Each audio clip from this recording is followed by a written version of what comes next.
Good afternoon.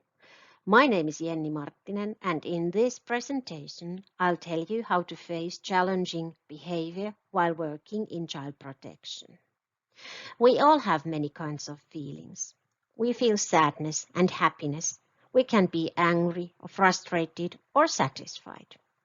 Our feelings and emotions has a lot to do with how we behave. Normally when we grow up, we learn how to control our feelings. When you work in children's home, you work with children who has had many difficulties and challenges in their lives. Their childhood hasn't been normal in the way we understand it. There are many reasons why their parents haven't been able to take care of them. So, in children's home, we face challenging behavior every day. But how to face it?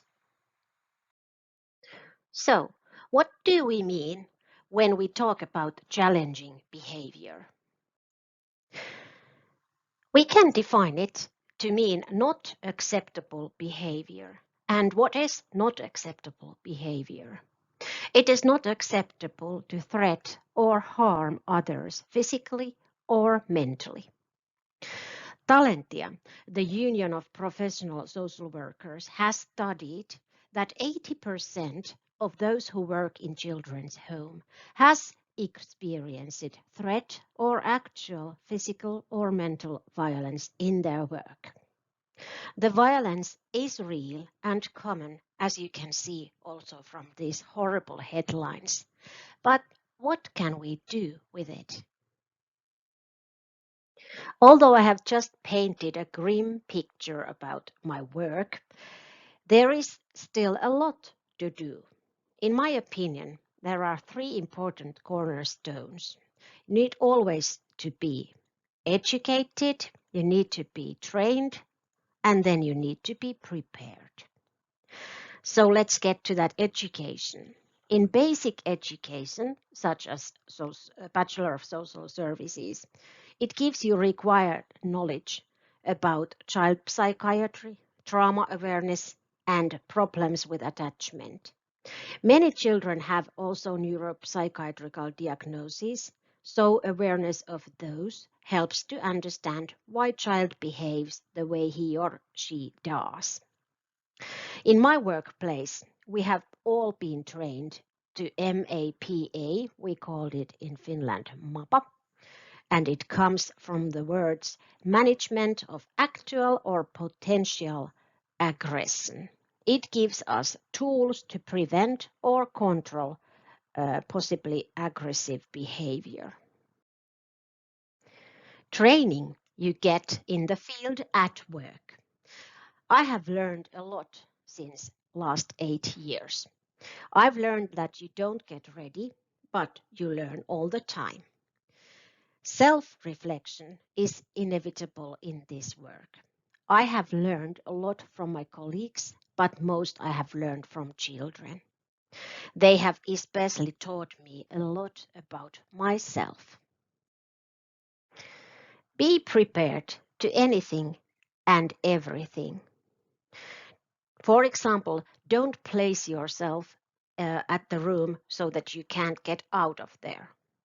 Stay always calm and stable. It is not always easy, but it's essential. That is what the children need to feel safe. And if the children feel safe, they are less likely to behave challenging. And here comes my personal toolbox. Many children have a very negative picture about themselves. They have got a lot of negative feedback. So I concentrate to give them a lot of positive feedback, even it's not always easy. It has been proven scientifically that children with conduct disorder, that means that they have serious problems with their behavior, needs a lot of positive feedback to cope with their challenges. I have also learned that if you want to be respected, you have to respect others too. I have made a decision to respect every child at my work, whatever they are like or whatever they do. You don't have to approve what they do, but you can respect them as children.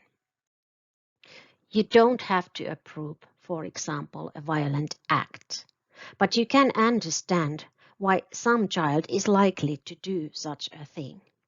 Understanding is the key for the child to understand it also. And then you get to that point that you can together think that what other ways there are to cope with difficult feelings than hitting or punching. Compassion is a very effective tool. Through compassion, you can get a contact to child even if the child is out of balance and furious. For example, I can go to the room. There is a child who is throwing things and yelling, and I see that you are very upset and you must feel awful right now. And is there anything I can do to make you feel a little bit better? This kind of compassion, it just usually works. Trust is a tricky one. These children have learned in their lives that you shouldn't trust anyone. It can and it will take years to build trust. And when the going gets rough, the rough gets going. You need humor, rough humor also. You need humor to survive from day to day. And humor is a one tool to connect one people to another.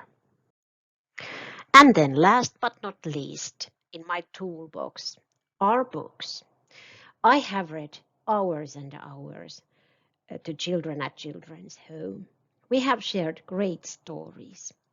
Life may not be easy to these children or any one of us, but sometimes it's good to escape it to a story.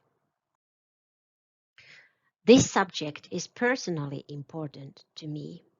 I hope I was able to tell you something essential about facing a challenging behavior at child protection work.